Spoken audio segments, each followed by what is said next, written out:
On towards the end of deer season last year, I got an email through the Camera Chair Productions website from a fellow named David, and he was wondering if we could do a video on tree stand placement. Now, I had everything pretty much scouted out and my stand locations picked for the season that was in progress, and I told him I'd put the idea on the back burner. But the season has recently ended, and I thought it might be a neat idea to walk you all through the process of how I pick a tree stand location when I'm hunting on public lands.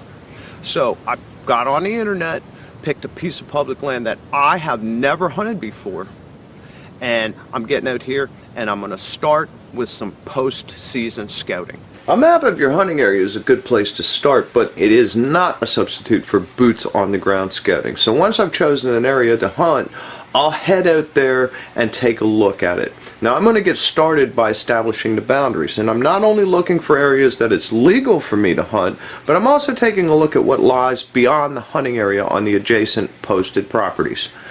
Oak line draws deer may use as travel routes, and adjacent agricultural fields that they may feed in are good features to note. Once I have a good idea of the boundaries and what lies beyond them, it's time to head off into the woods. The best time to make your initial scouting forays is right after your hunting seasons have ended. The woods are bare, and the terrain features stand out well, and so will the sign from the previous season. I'm looking for tracks, droppings, rubs and scrapes, and other signs that will tell me there's a good population of deer in the area. Establish that a good population of deer continues to use a public hunting area right after the heavy pressure of firearm season has closed, and you can bet they'll be there next fall when the season opens again. The odds are also pretty good that the hunters that left this trash behind will be back as well, so I'll mark these areas with heavy hunter sign as areas to avoid. Immediately post-season is the best time to invade thick cover that you suspect deer may bed in. Finding the remains of deer is a jackpot. Deer that were wounded last hunting season and not recovered, or injured as a result of a collision with the car, or sick from disease, always go to where they feel safest before they die. These same areas will serve the same function for other deer, and they will bed here when the pressure picks up next fall. I'll also log the location of possible food sources back in the woods, like this isolated grove of white oaks. I'll want to check these late next summer to see if they're dropping. I'll also make note of active trails in the area and look for pinch points and creek crossings along these trails that can serve as prime ambush locations for deer traveling to and from food and bedding cover. Looks like a nice little buck left his mark on this tree here. So I've been out here scouting this new hunting area for a few weeks now, and I'll take a couple hundred acres at a time and I'll cover that ground thoroughly. It looks pretty typical of what I'd expect of a public hunting land in this area. It's got a fair population of deer using it, judging from the sign. I'm not finding any indications that there's a real big buck on here, but it might be a good place to take a doe for the freezer when the season opens next year. So spring moves on into summer, it's time to back out of the woods. Not only is the turkey hunting great, and there's a bunch of fishing to get done, but the deer patterns can change radically from early spring and summer as deer patronize emerging food sources and give birth to their fawns. But as late summer rolls around, late July and August, it's time to get back into the woods and put the information we gained post-season last year to work for us, refining our choice for a tree stand location. From here on out, it's a good idea to use scent control. Use your full scent control regime before you head into the woods so you don't disturb deer from their late summer pattern. Now, I could very easily hunt up here on the edge of these fields that border the area. The sign looks good, and you will see deer feeding in the fields. But that almost guarantees you're going to be interfered with and have company the next time you go hunting. So I like to get back here into the thick cover, head towards these bedding areas, but I will not penetrate suspect bedding areas anymore. I'll stay on the outside edges of them. Basically what I'm doing is just looking for sign. This thick overgrowth can make it hard to find sign, and all I need is a few fresh droppings, some track to make sure that deer are still using this area. The thick overgrowth also makes scouting very difficult. But lucky for me, I have a good oak drop near a bedding area, scouted out last fall, and I'm gonna head straight there.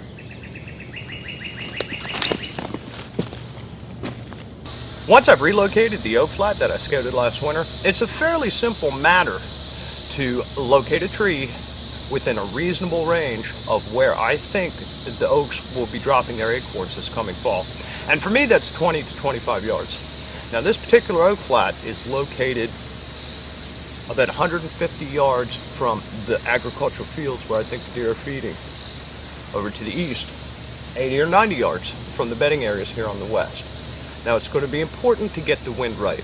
A northwest wind would be coming across this way. That would be perfect. Now, I see guys make this mistake every year. They tell me deer come from all directions. And while it's true that deer can wander up on you while you're hunting from anywhere, the principal movement pattern for deer in the wild is from the feeding fields to the bed in the morning, and from the bedding area to the feeding fields in the evening. So in the evening, you're going to want a west wind here, and in the morning, you're going to want an easterly flow. Because if you don't have the wind right on these public hunting areas, it doesn't matter how well you shower, how much spray you use, or how many layers of carbon clothing you put on. You're simply not going to see many deer, and the deer that you do see are probably going to be headed the other way with their tail up. One more thing we got to do before I leave this area, and that would be picking another spot nearby. Once I got done setting up on the oak flat, I backed off, back down the creek bed, the way I plan to access this area when I hunted, and found a tree in a fairly good looking location, 80, maybe 100 yards from that oak flat. This is public land. I could arrive and find somebody hunting the oak flat already. If that happens, I want a spot set up nearby that I can get to quickly and quietly. Okay, one last consideration is how you access your site once you've selected it.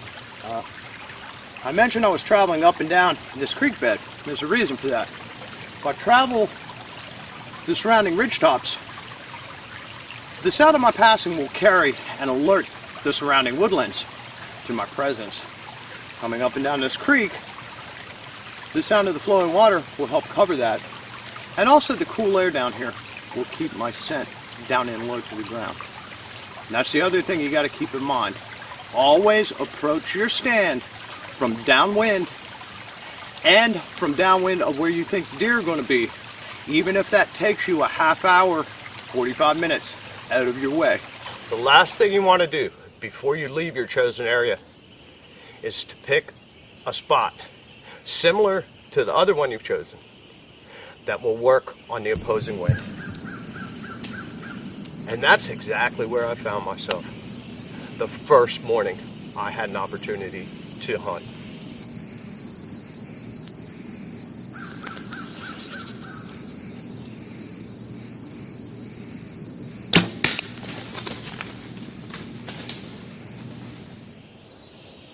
And here she is.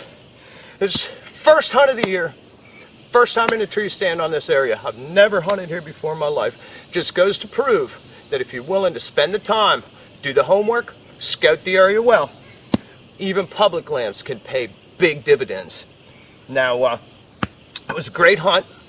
A little fawn came in first, about 23 yards. I almost took a shot at her, but I could see Mama feeding back over there in the brush. And she came on down the trail a little closer than I like, about 15 yards. I actually hit her a little low, put a good hard shot on her. And after a brief blood trail of about 50 yards, I came across her laying here. But what if you're getting the season started late and the hunting season's already in progress and you've got an area you need to scout? That calls for in-season scouting. Those tactics can be a little different, but that's going to have to wait for another video because it's September, it's warm, I got to get this deer dressed and out of here. So make sure you like Camo Chair Productions on Facebook and you'll be the first to know when that video surfaces.